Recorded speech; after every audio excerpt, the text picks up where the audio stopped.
So we're doing three things to make cycling feel safer, feel easier, be the fantastic form of transport that it clearly is. First of all, we're looking at the infrastructure, which isn't just the highway network through the Junctions Review or cycle superhighways. It's also things like cycle parking, and I'm very interested in that we ought to make sure we avoid problems in down the track in terms of cycle parking, particularly in the centre of London and in outer London town centres. But we need to get the infrastructure right in all the variants that infrastructure can take, not just the physical highway infrastructure, but all the other bits of kit that make cycling easy and convenient and safe. So that's the first thing we're doing.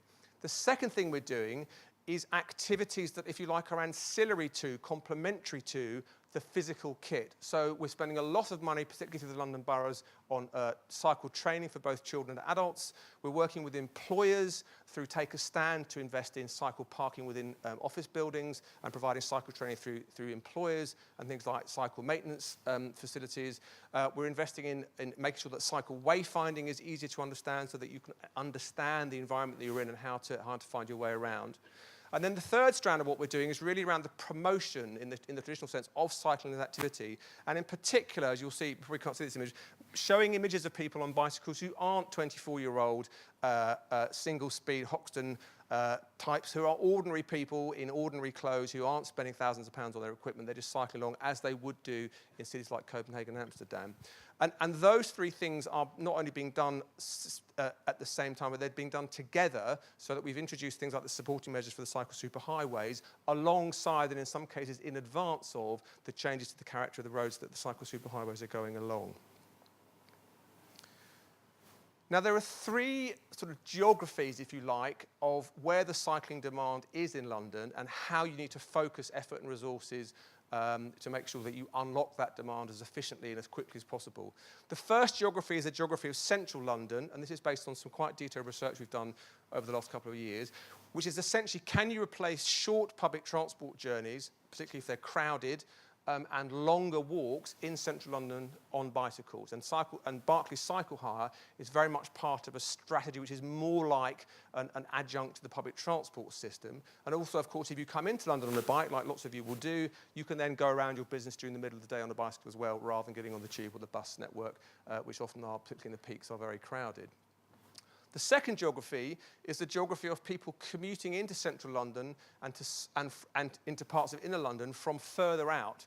And the cycle superhighways are designed to capture and support and make safer those sorts of relatively high volume, relatively quick journeys for people who currently at least are generally the more confident cyclists making fairly quick journeys into and out of central London. And there's a fascinating question in my mind, seeing the photograph from Amsterdam about people all being sort of bundle up together at junctions, is how long would a 25-year-old on a £2,000 carbon fibre racing bike wait behind lots of much slower cyclists on sit-up and begs with baskets? Interesting question. We get into that because the demographic of cycling at the moment is not like Amsterdam. Most people do not ride sit-up and beg bicycles, and there's an interesting question about sort of relationships within the cycling community once we get to that point. And then the third geography, which in some ways is the most interesting and most promising, is the geography of outer London cycling. What we know from our research is that about half of all the trips in London that could be cycled that are not currently cycled are in outer London. They're in places like Ealing, Hounslow, Redbridge. All the outer London boroughs have huge potential, and some have more than others because of the demography of the local population. And the Biking Borough programme, which we're asking for some further funding for in the business plan, is absolutely about capturing those short discretionary trips in outer London. And critically, those trips would mainly come from short car journeys, not from the public transport system, because the bulk of trips that we're seeing now taking up the arterial commutes in central London are mainly switching from public transport. So people who don't like sitting on the Northern Line anymore from Clapham or Balham have got on their bikes and are now cycling in on the cycle superhighway. In outer London, the pattern of travel is very different. It's more difficult to provide public transport for some of these local car trips, and that's why cycling, I think, has really significant potential as an absolutely basic part of outer London travel. And what's interesting about the Biking Boroughs programme is it's absolutely not party political. We've got party boroughs from all political persuasions, 13 currently, signed up to be Biking Boroughs, which is sort of based on the model that Philip ran at Cycling England, around people asking to join in this programme, and that requires them to have certain sorts of commitments politically and in terms of officer time as well to make sure that they're taking this seriously. So finally, and I did have some more detailed slides to go through these, but I don't think we've got time. I'll just highlight 4 or 5 areas where we're, in terms of how we're delivering the things in those 3 areas. First of all, we do have to transform the experience of cycling in London, don't we? We do have to make it be safe, be easy, convenient, because once you have experienced it, speaking as somebody having done it for many, many years, you just don't want to go back and do anything else. Why would you? It is by far and away the quickest and most convenient way of getting around the city. And we have to kind of get it into people's heads that that's at least one of the main reasons why they might want to think about doing this thing.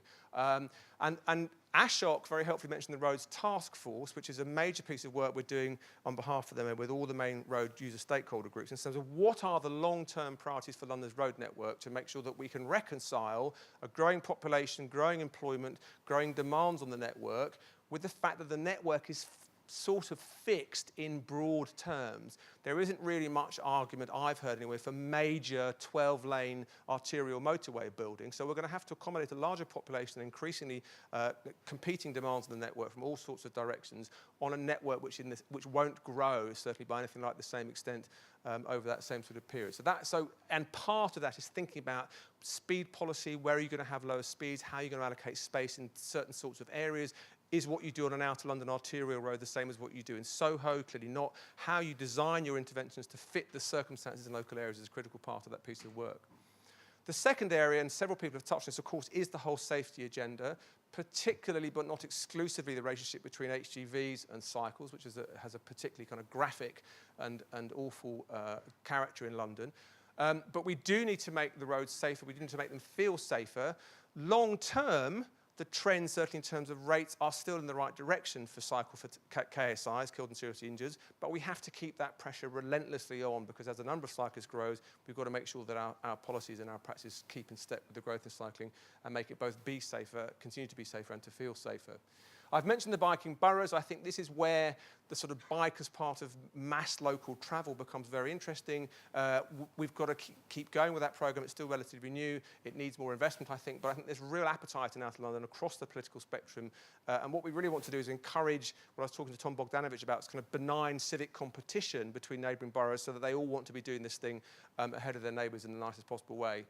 We do have to continue rolling out Cycle Hire. What might that look like in outer London town centres? Should we develop the existing network incrementally or in further big blocks? There's interesting questions around how you develop the Cycle Hire scheme, given its success from its foundation. And think about the design standards for the cycle superhighways in the wake of Go Dutch to make sure that we're doing them as best as we possibly can and taking account of the sorts of expertise that sits in this room and getting those facilities as good as they can be. And then finally, Philip mentioned Bradley Wiggins. There's no doubt at all that the Olympics, both in terms of cycling in London, which went up significantly in the centre of London, interesting, about 15 to 20% more people cycling than outside the games time, but also in terms of its general image as part of what it's good to do as a British citizen. I think we've really got to grab hold of that legacy, whether it's in terms of how we talk to school children, how we encourage people to start cycling for maybe sport or leisure and then migrate to commuter cycling, whatever it is. But we absolutely have to hold on to that legacy because it's a sort of once-in-a-generation opportunity to do that.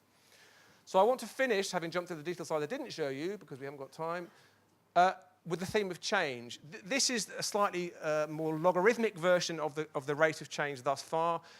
Things are going up at the rate that they're supposed to if we're going to meet the Mayor's target. Do not underestimate the significance of the political, technical, institutional hybrid design challenge that carrying on that trajectory, which actually goes up in terms of the rate of change, over the next 15 or 20 years. As I said right at the start, if you're out there campaigning about cycling, passionate about cycling, you can't believe that that's as much as we're going to get. If you're inside the organisations that are trying to do this in terms of the political and institutional and design and customer and practice environment that you find yourself in, that remains a very significant challenge. And I think we should finally remind ourselves that these changes in transport tend to be incremental. So there are some examples of big bang changes in transport. The congestion charging went in overnight.